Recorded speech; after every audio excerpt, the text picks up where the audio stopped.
Law लॉनर्स आज हम करने वाले हैं जुवेनाइल जस्टिस एक्ट का चैप्टर नंबर 10 एंड इसमें हम मिसलेनियस के जो कुछ हमारे रह गए हैं सेक्शंस वो देखेंगे. So let's start.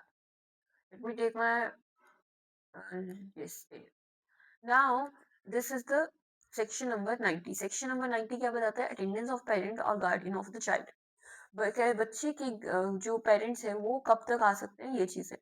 तो जी ये चीज रिक्वायर्ड होती है, जैसे कि बोर्ड देखता है कि बोर्ड कि बच्चे पेरेंट्स का आना, गार्डियंस का आना जरूरी है कि नहीं. Actually having the charge of the kids to be present at any proceeding in the respect of that kid. तो यहाँ पे अटेंडेंस के लिए that is important. Next is section number 91. Passing the with the attendance of child. Attendance of child का क्या है कि किसी भी stage of inquiry पे जो बोर्ड है अगर वो सेटिस्फाई है अटेंडेंस ऑफ चाइल्ड के, ये वो असेंशियल नहीं है कि जरूरी नहीं कि बच्चा प्रोसीडिंग्स को अटेंड ही करे, वो डिस्पेंस भी कर सकती है वही चीज को. तो यहाँ पे अगर ऐसा कुछ है कि ट्रेवल रिबर्समेंट किया जाता है बच्चे के लिए, और जो भी बच्चा है अब उसके साथ तो कोई आएगा ही आएगा, तो वो जो ट्रेवल रिबर्समेंट भी किया जाता है अगर बच्चे की क्या है अटेंडेंस मैंडेटरी हो तो. Next is section number 92. Section number 92 क्या कहता है? Placement of a child suffering from disease requiring prolonged medical treatment in an approved place. अगर बच्चे को किसी बीमारी है, कोई प्रॉब्लम है, मेंटल, फिजिकल या फिर किसी भी तरीके का है, तो उसका ट्रीटमेंट चल रहा है, तो क्या है उसे एक अप्रूव्ड स्पेस में फिट फैसिलिटी में रख दिया जाएगा. राइट. नेक्स्ट है हमारे पास सेक्शन नंबर 93. क्या बताता है? Transfer of a child who is mentally ill और एडिक्टिव टू अल्कोहल और अदर ड्रग्स. तो अगर मान लो कोई ड्रग लेता है, ड्रग एडिक्ट चाइल्ड है, तो उसका ट्रांसफर कर दिया जाता है साइकेट्रिस्ट जो हॉस्पिटल या नर्सिंग होम होते हैं उस पे. राइट. इसमें क्या होता है, जो भी एडवाइस वगैरह दी जाती है, certificate of the discharge of दिया जाता है, तब क्या है उस बच्चे को क्या है integrated rehabilitation centre for addicts में डाल दिया जाता है या अदर सेंटर्स में डाल दिया जाता है जो स्टेट गवर्नमेंट या मेंटली इल पर्सन के लिए बनाए होते हैं स्पेसिफिकली. अब कुछ सबसेक्शंस भी है. सबसेक्शंस क्या बताते हैं? Integrated rehabilitation centre for addicts जो होता है वो क्या होता है, तो हमें ये चीज देखनी है. Next is mentally ill person क्या होता है, तो सेम मीनिंग है जो भी हमें मेंटल हेल्थ एक्ट 1987 में दिया होगा, ये हम पढ़ेंगे, जरूर पढ़ेंगे. Next is psychiatrist hospital. Psychiatrist hospital क्या है? नर्सिंग होम होता है एंड इसमें क्या है द मेंटल हेल्थ एक्ट के अकॉर्डिंग जो भी है उसके हिसाब से यहाँ पे होता है. नेक्स्ट है presumption and determination of age. For example बच्चा 18 का है कि नहीं है, ये प्रिज्यूम भी किया जा सकता है और डिटरमाइन भी की जा सकती है एज की. मान लो बोर्ड को लगता है कि ऑब्जर्वेशन के तहत कि बच्चे की जो चाइल्ड की एज है वो नियरली क्या है इंक्वायरी और प्रोसीजर के टाइम पे क्या है सेक्शन नंबर 14 एंड 36 के अकॉर्डिंग चलती है, and as the case may be without waiting for further confirmation of the age के साथ हिसाब से चलेगी. इसमें क्या है बोर्ड या कमेटी क्या करेगी? Reasonable doubt, ground for doubt बताती है और यहाँ पे बच्चे को लाया जाता है कमेटी के सामने. तो क्या है ताकि अंडरटेकिंग ले सके एज डिटर्मिनेशन की, मतलब बच्चे का अगर बोन टेस्ट करवाया जाएगा ताकि पता लगे कि क्या रियलिटी में एज है. बर्थ सर्टिफिकेट का देखा जाएगा, है ना. 10th का जो एग्जाम सर्टिफिकेट होता है इक्विवेलेंट सर्टिफिकेट होता है. राइट. तो वो अगर अवेलेबल है तो उसके हिसाब से देखा जाएगा. बर्थ सर्टिफिकेट अगर अवेलेबल है तो वो देखना पड़ेगा. एब्सेंस है अगर ये भी नहीं है, बर्थ सर्टिफिकेट में एग्जामिनेशन वाला भी नहीं है, तो क्या है उसके मेंटल जो latest medical age determination test करवाया जाएगा, तो उससे क्या है डिटर्मिनेशन हो जाएगा. ये जो डिटर्मिनेशन है वो कंडक्ट करवाने के बाद क्या है कमेटी या फिर कोर्ट क्या है विद इन 15 डेज क्या है ये करेगी. इसके साथ साथ एज जो है वो रिकॉर्ड की जाती है कमेटी या फिर बोर्ड के द्वारा. तो क्या है इस पर्पस ऑफ फैक्ट के लिए तो ट्रू एज ताकि पर्सन की निकाली जा सके. राइट. नेक्स्ट है ट्रांसफर. सेक्शन नंबर हमारा है 95. Transfer of a child to place of residence. एक प्लेस ऑफ रेजिडेंस में बच्चे का ट्रांसफर कर देना, तो इसमें बेसिक सी चीज है, नॉट अ बिग थिंग. यहाँ पे अगर कॉन्फ्लिक्ट विद लॉ वाला बच्चा है तो उसे क्या कंप्लीट एंड फाइनल ऑर्डर तक क्या है ट्रांसफर कर दिया जाता है. प्रोवाइडेड फर्दर दैट कि इंटर स्टेट ट्रांसफर भी हो जाते हैं, कन्वीनियंट किए जाते हैं, यहाँ पे कन्वीनियंट होते हैं अगर, तो home district of the child में दिए जाते हैं या फिर कमेटी या board of the capital in the city of capital city of the home state में जाए जाते हैं. जब डिसीजन फाइनलाइज हो जाता है तो उसे स्कॉट ऑर्डर के थ्रू का है special juvenile police unit escort कर लेती है चाइल्ड को विद इन 15 डेज. राइट. अगर गर्ल चाइल्ड है तो वो पुलिस ऑफिसर जो है विमेन पुलिस ऑफिसर का होना जरूरी. स्पेशल पुलिस यूनिट अगर अवेलेबल नहीं है तो क्या है बोर्ड या फिर जो कमेटी है वो डायरेक्ट करेगी इंस्टीट्यूट को कि क्या है temporary staying of the child के लिए लगाया जाए. और जो escort किया जाए उसको ड्यूरिंग द ट्रैवल। इसके साथ साथ क्या है, चाहे जो हमारी स्टेट गवर्नमेंट है वो क्या करेगी, प्रोवाइड करेगी ट्रैवलिंग अलाउंस और escort guest staff for the child which shall be paid in advance. तो पेड क्या है, एडवांस भी कर दिया जाएगा। इसके साथ साथ क्या कमिटी और बोर्ड एज द केस में भी receiving the transferred child will process for the restoration और रिहेबिटेशन और social reintegration as provided in that act. ये क्या है, रिहेबिटेशन वगैरह का यहाँ पे दिखना पड़ता है। नेक्स्ट है हमारे पास सेक्शन नंबर 96, क्या बताता है, transfer of a child between children's home और स्पेशल होम्स और फिट फैसिलिटी और fit person in different parts of India. तो किस तरीके से ट्रांसफर किया जाएगा, तो यहाँ पे बताया गया है। तो ट्रांसफर कर दिया जाएगा सिमिलर होम या फिट फैसिलिटी के थ्रू। ट्रांसफर अगर होता है स्टेट गवर्नमेंट के बारे तो आउटसाइड द स्टेट, तो वो क्या होगा, कंसंट्रेशन के साथ ही होगा, स्टेट गवर्नमेंट के साथ। चिल्ड्रन होम में या स्पेशल होम में रखा जाएगा तो वो shall not be increase by such transfer, right. Time period same ही रहेगा ट्रांसफर अगर फिर भी कर देते हैं तो। इसमें क्या है कि जो भी हमारी कमेटी है ऑपरेटिव रहेगी बोर्ड की, तो वो क्या है, बच्चे को भेज दिया जाएगा। Next is section number 97, release of a child from institute. कब बच्चे को रिलीज किया जाएगा, तो यहाँ पे क्या है, जैसे बच्चे को रखा जाता है स्पेशल होम में, चिल्ड्रन होम में, तो क्या है, जब भी फिट इम्पोज होगा तो उस बच्चे को क्या है, पेरेंट्स के साथ रहने को भी मिल सकता है या फिर ऑथराइज्ड पर्सन के साथ रहने को भी मिल सकता है। चार्ज, एजुकेट और ट्रेन करने का उन पर जिम्मेदारी होती है, रिहेबिलिटेशन की जिम्मेदारी होती है। इसके साथ साथ प्लस पॉइंट क्या है कि if a child who has been released conditionally under this section or the person whose supervision the child has been placed fails to fulfill these conditions, अगर फुलफिल नहीं कर पाता है तो क्या है, बोर्ड वापस ले लेगी उस बच्चे को, चार्ज ले लेगी वापस, राइट। और टेम्परेरी रिलीज अगर बेसिस पे होता है तो वो क्या है, कंसर्न होम में प्रेजेंट नहीं है सेक्शन सब सेक्शन 1 के अंडर, तो child is liable to keep in the children और स्पेशल होम में रखने का जरूरी है। अब इसमें क्या है, चिल्ड्रन कॉन्फ्लिक्ट विद लॉ में क्या है, कंडीशंस होती हैं जो लाइबल होती हैं।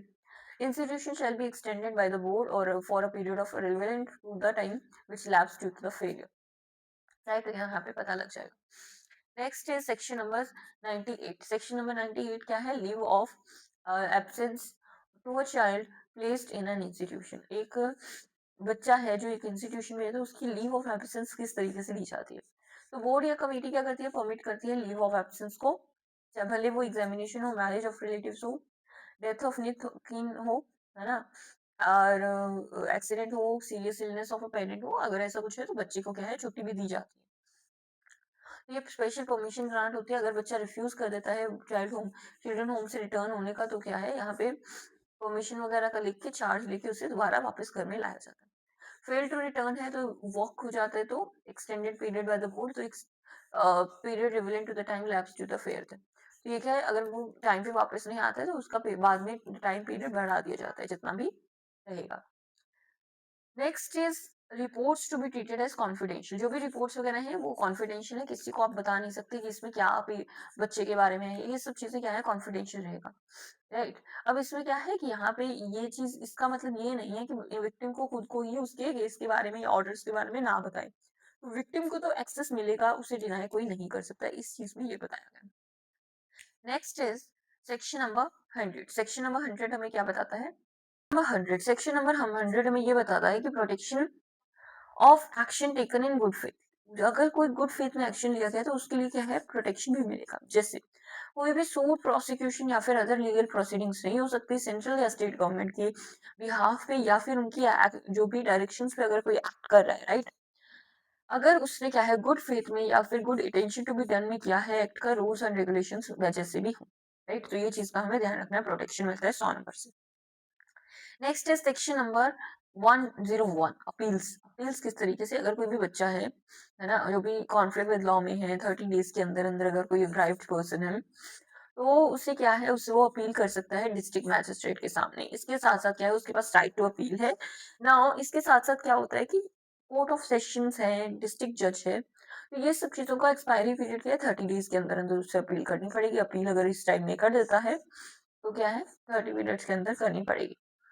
नेक्स्ट है डेट। बोर्ड जो है वो क्या है, सेक्शन नंबर 15 के अंदर क्या है, स्टेट ऑफ जो कोर्ट ऑफ सेशंस है, कोर्ट क्या कर सकते हैं, अपील कर सकती है एक्सपीरियंस साइकोलॉजिस्ट से या फिर स्पेशलिस्ट मैजिस्ट्रेट से, मेडिकल स्पेशलिस्ट से, और पार्ट्स कर सकते हैं ऑर्डर्स को इस सेक्शन के अंदर।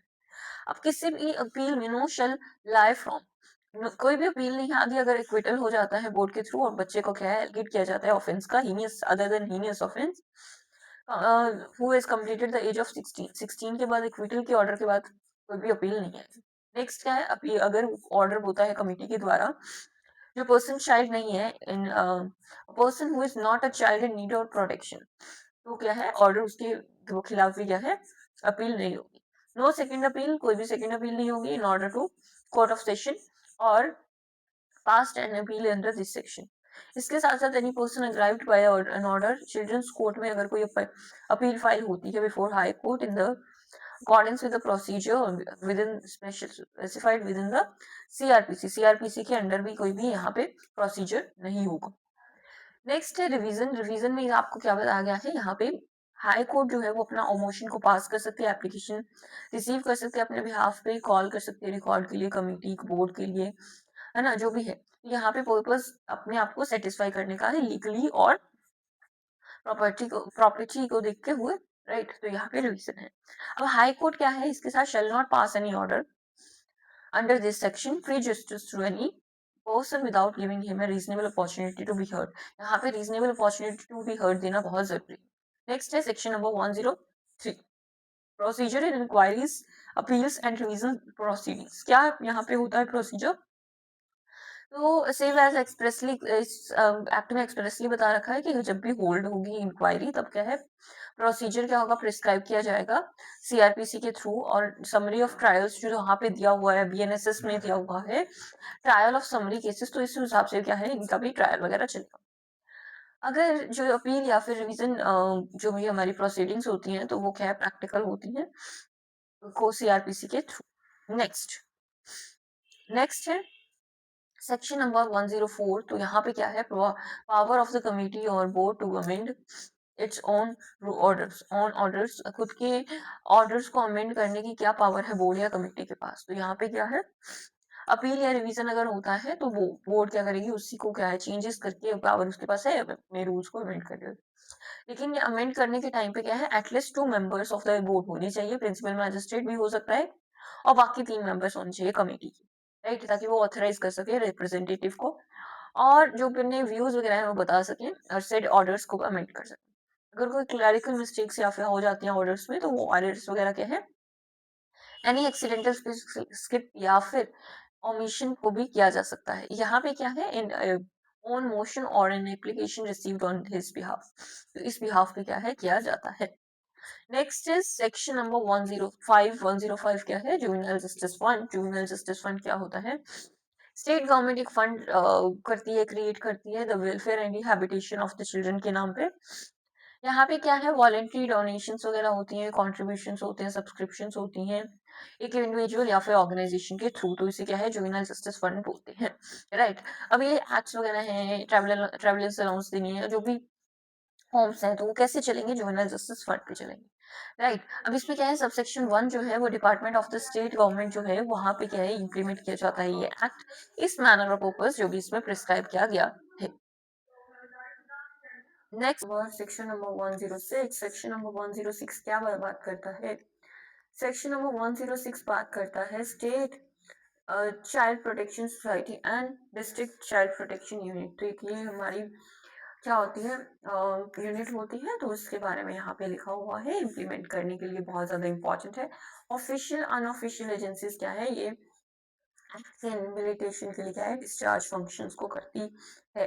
इसके साथ साथ हमें देखना है सेक्शन नंबर 107। 107 में बताया गया है कि child welfare officer and special juvenile police unit का होना जरूरी है जो एक्सक्लूसिवली डील करेगी बच्चों के साथ।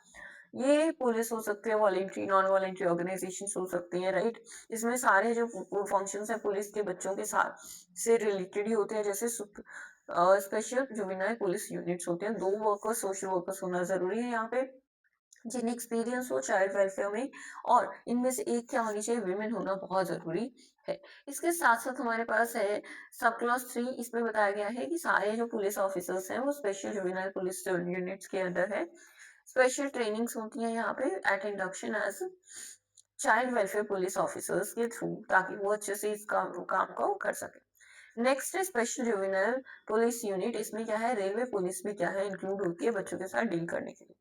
सेक्शन नंबर 108 क्या है public awareness on the provisions of this act, किस तरीके से पब्लिक अवेयरनेस होना बहुत जरूरी है इस एक्ट के अंदर। तो यहाँ पे वाइडली क्या है पब्लिसिटी की जाती है प्रिंट मीडिया के थ्रू रेगुलर इंटरवल्स पे, ताकि जनरल पब्लिक को बच्चों को उनके माँ बाप को पता लगे इनके प्रोविजंस के बारे में, राइट। मतलब एक लीगल अवेयरनेस नाम की चीज है, तो यहाँ पे वही चीज यहाँ पे प्रोविजन में दे रखी है। Now next is monitoring the implementation of act. तो ये एक्ट जो है जुवेनाइल जस्टिस जो है, तो इसका मॉनिटर करना ये इम्प्लीमेंट हो रहा है नहीं हो रहा है, तो वो बहुत इंपॉर्टेंट है। सेक्शन नंबर 3 के under the national commission for protection of child rights है। सेक्शन नंबर 17 के अंदर state commission for protection of child rights है। एंड इसके साथ साथ हमारे पास क्या है आगे commission for protection of child's rights act 2025 है, जो इसकी प्रॉपर मॉनिटर करता है इम्प्लीमेंटेशन। नेशनल कमीशन हो या स्टेट कमीशन हो, ये क्या है अपने सेम राइट्स होते हैं इनके पास चिल्ड्रन से रिलेटेड। इसके साथ साथ नेशनल कमीशन या स्टेट कमीशन क्या है सेक्शन नंबर 16 के अंडर क्या है of the commissions of for the protection of child rights act 2005। तो ये क्या है हमारी इम्प्लीमेंटेशन को मॉनिटर करते हैं। इसके साथ साथ हमारे पास कुछ और रह गए हैं। अब power to make rules section number 1010 क्या रहता है कि पावर क्या है रूल्स बनाने की। तो देखो स्टेट गवर्नमेंट नोटिफिकेशन देगी ऑफिशियल गैजेट में, ताकि जो रूल्स वगैरह हैं इस provision of purpose of this act के लिए, इसमें जो फ्रेम करती है मॉडल रूल्स, राइट। ये हमने मैक्सिमम पहले भी पढ़ा था ब्यूटासिस बुटाटिस। ये जो है इसका मतलब क्या है कि यहाँ पे कुछ अमेंडमेंट के बाद क्या है चेंज इम्प्लीमेंट किया जा सकता है, राइट। स्टेट गवर्नमेंट कुछ रूल्स लाती है। Prejudice without prejudice क्या है manner of inquiry responsibility qualifications induction training sensitisation वगैरह देखा जाता है। टर्म ऑफ ऑफिस को देखा जाता है, बोर्ड की मीटिंग के टाइम को देखा जाता है, एक्सपीरियंस क्वालिफिकेशन एक्सपीरियंस या फिर पेमेंट ऑफ फीसेस की बात की जाती है, और अदर कोई फंक्शन है बोर्ड का तो वो भी देखा जाता है। इसके साथ साथ अगर बच्चे के कोई एलिगेशन होता है child in conflict with law, तो ये मैनर भी क्या है कई बार रिलीज कर दिया जाता है बेल पे, तो वो चीज सबको किसको बतानी पड़ेगी ऑफिसर इन इंचार्ज को बतानी पड़ेगी। इसके साथ साथ format for the pendency of in the board और सीजीएम और सीएमएम या फिर डिस्ट्रिक्ट मैजिस्ट्रेट, ये सब जगह क्वार्टरली बेसिस पे चेक होते हैं। इसके साथ मॉनिटरिंग प्रोसेसर या फिर लिस्टिंग ऑफ मॉनिटरिंग अथॉरिटीज वगैरह भी होती है। रेविलेंट रिकॉर्ड ऑफ द चाइल्ड को भी देखा जाता है। इसके साथ क्या है क्वालिफिकेशंस एंड मेंबर्स को भी देखा जाता है। रूल्स एंड प्रोसीजर्स को देखा जाता है चाइल्ड वेलफेयर कमिटी के through. And process for restoration भी होता है बच्चे का जो प्रेग्नेंट है लॉस्ट है to their families. Manner of submitting the report to the committee, ये सब चीजें की जाती हैं। Manner of holding an inquiry, right, ये बेसिक चीजें। अब इसके साथ साथ और भी हमारे पास कुछ सिमिलर जो है क्लॉजेस है, तो you can just take a screenshot और just read it out, right.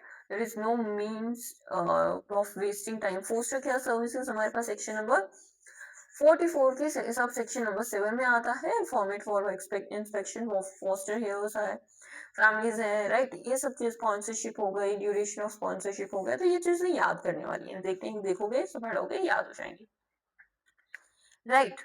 अब हमें देखना है आगे, ये सब भी मैंने आपके लिए क्या है हाईलाइट कर लिए हैं। You just have to go through these, right, क्योंकि अभी तक आप पूरा पढ़ चुके हैं and there is no point कि मैं इसे बेसिक चीजें आपको समझाऊं, राइट। इसमें क्या है जो भी रूल एंड रेगुलेशन होता है इस एक्ट का, तो टोटल 30 डेज के अंदर अंदर before the house of parliament आना पड़ेगा। अब तो सक्सेसिव सेशंस के बीच में अगर एक्सपायरी हो जाता है सेक्शन का इमीडिएटली, तो सक्सेसिव सेशंस में ये होता है बोथ हाउस अगर एग्री करते हैं रूल्स और रेगुलेशंस पे तभी ये बनेंगे, अगर अदरवाइज ये नहीं बन सकते हैं। तो मॉडिफिकेशन फॉर्म में या फिर नॉन इफेक्टिव फॉर्म में भी लाए जा सकते हैं। मॉडिफिकेशन वगैरह होता है विदाउट प्रीजस्टिस होता है। And validity of anything previously done क्या है अंडर द रूल और रेगुलेशन होता है। एवरी रूल जो है वो एक्ट होता है and by the state government of under this act. ये क्या होता है यहाँ पे after it is made before the state legislature के बाद में रूल को देखा जाता है। नाउ नेक्स्ट इज हमारे लास्ट जो हमारे पास जो सेक्शंस रहे हैं, let's see section number 111 repeal and saving क्या होती है? The juvenile justice care and protection of children act 2000 में क्या होता है, ये रिपील कर दिया जाता है, पहले का एक्ट को रिपील कर दिया गया है। एंड इसके बाद क्या है, रिपीलेशन के साथ कोई भी ऐसा है not with standing such repeal any done or any action taken under this act shall be deemed to have been done or taken under the corresponding provisions of the of this act. तो यहाँ पे corresponding provisions of the act के साथ ये saving कर दी गई है। Repeal के बारे में आपको बता दिया गया है, तो हमें याद रखना है कौन सा एक्ट रिपील हुआ है, 2000 का एक्ट रिपील हुआ है। इसके साथ साथ हमें देखना है सेक्शन नंबर 112। तो यहाँ पे पावर टू रिमूव डिफिकल्टीज है। तो ये क्या है, कुछ डिफिकल्टीज अगर आ जाती हैं सेंट्रल गवर्नमेंट या प्रोविजंस ऑफ एक्ट के, तो वो क्या इनकंसिस्टेंट बता सकते हैं और रिमूव कर सकते हैं उसी डिफिकल्टी को। ऐसा कोई ऑर्डर है तो उसकी एक्सपायरी क्या होती है, 2 साल के अंदर अंदर हो जाती है of the commencement of this act. हाँ, वो अगर ऐसा कोई ऑर्डर है जो बनाया जाता है before each house of parliament, तो क्या है, ये डिफिकल्टीज निकालनी बहुत जरूरी है, right. This juvenile justice care and protection act 2015 is done. इसके साथ साथ कुछ अमेंडमेंट्स भी आई थी, we have to go through, right. वो भी हमें अच्छे से देखने हैं, कवर करने हैं। सो एक वीडियो और आएगा अमेंडमेंट का, तो उसको वो आपको आई बटन में मिल जाएगा, so you have to watch that also, right. So आज के लिए इतना ही। हमारा जुवेनाइल जस्टिस एक्ट एक बार कंप्लीट हो गया है, अमेंडमेंट पड़े हैं, उसके लिए नेक्स्ट लेक्चर आपको मिल जाएगा। जय हिंद, जय भारत।